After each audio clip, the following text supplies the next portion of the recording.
This is the problem of our generation.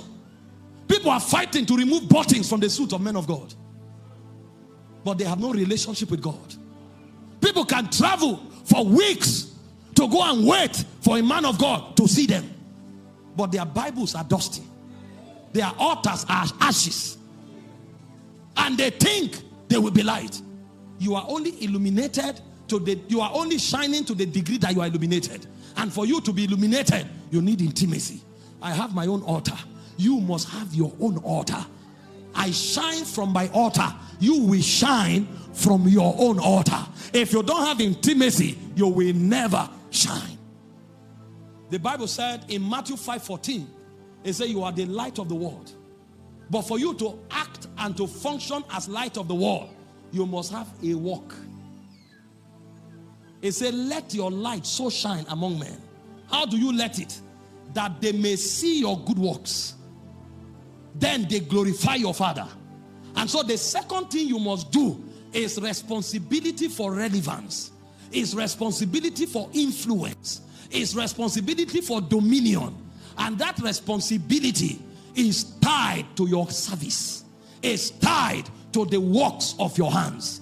Many believers are doing nothing, but they are expecting that the grace of God will lift them up.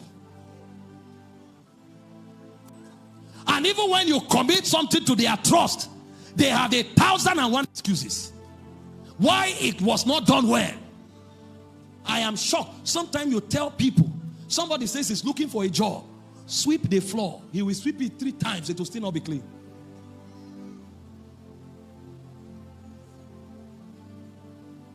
They don't have anything doing, but the little one God puts in their hands, they don't do it well. Meanwhile, their rising is tied to faithfulness. There is nobody God carries from the bottom to the top without giving something to do. In Luke 16:10 and 12, it says, if you are not faithful in little, you can never be faithful in much. So forget dominion. Forget influence. You'll find somebody doing something. He said, this is what I do for a living.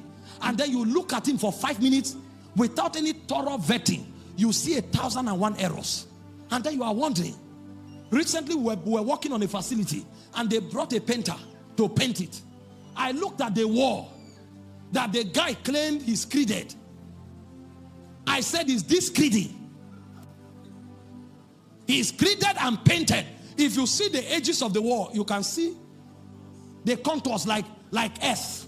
Because even the paint could not be on a straight line. Now that kind of person may be sowing prophetic seed. He will be attending conferences like this and struggling for man of God to speak over his business, to lay hands on him. If a king employs you and you do that job, you will either bring the money back or they will arrest you. Because when kings come, it's the brightness of your rising they come to. You are working with your hand. This is the best you can produce. No, you are not yet ready for destiny. The Arab guys have three principles. Speed, excellence, and affordability. You must be able to do it the cheapest way, yet not compromise on excellence or compromise on speed. And everything you do must be innovative. If they come and see you do something that they have seen before, it means you are not the guy for the job. Everything you do, there must be creativity. So dominion is not a gift. Even if it is proclaimed over you, you must do something. God blessed them and said, be fruitful, multiply, replenish, subdue, to have dominion. So the second area of contention is in the area of finding something to do and being the best at it. I'm talking illumination. Look around your world today.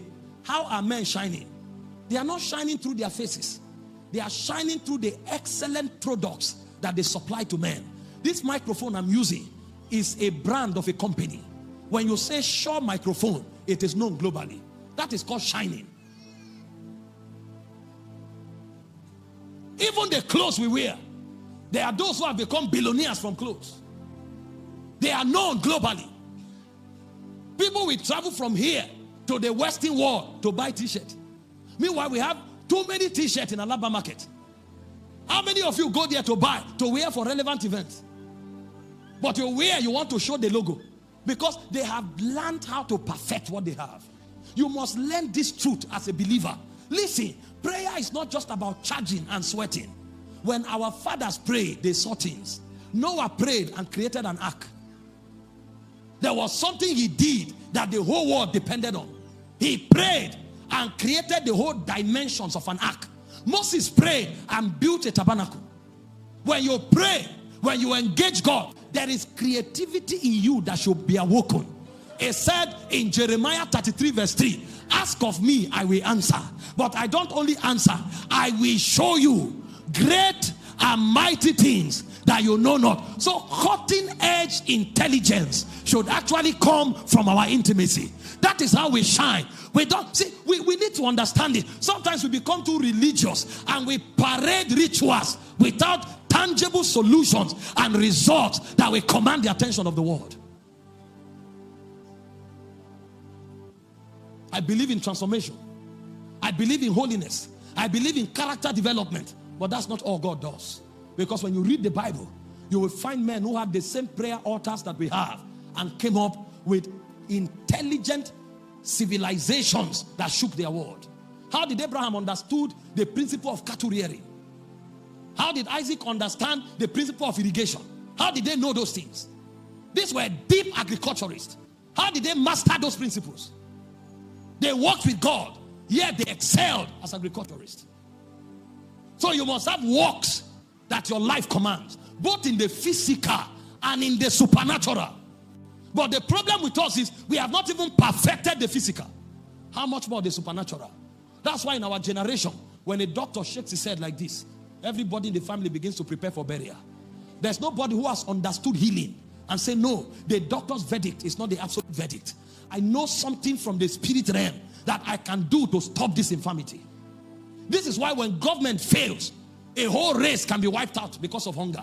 Nobody has understood anything from God and say, no, I can preserve these people. What did Moses know in the wilderness? Because there is a place for sowing and reaping. There's another place where you need manna to come down. There's another place where you need bread to be multiplied. So it begins with natural principles, then it gets to supernatural principles. But the question is, if we have not perfected the natural principles that does not really need God, how much more the supernatural?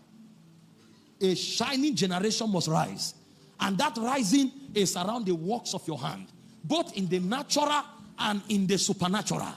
Believe me, you will be unstoppable when you have weapons on your right and weapons on your left. When they come out on Monday morning, you are a captain there. From Monday to Friday, you are dictating things. And then when you get back from work, you are also shifting things in the heavenly realms. You are shaking things in the heavenly realm. This is the calling of the believer. This is the believer that truly shines. He has works in the spirit and he has works in the natural.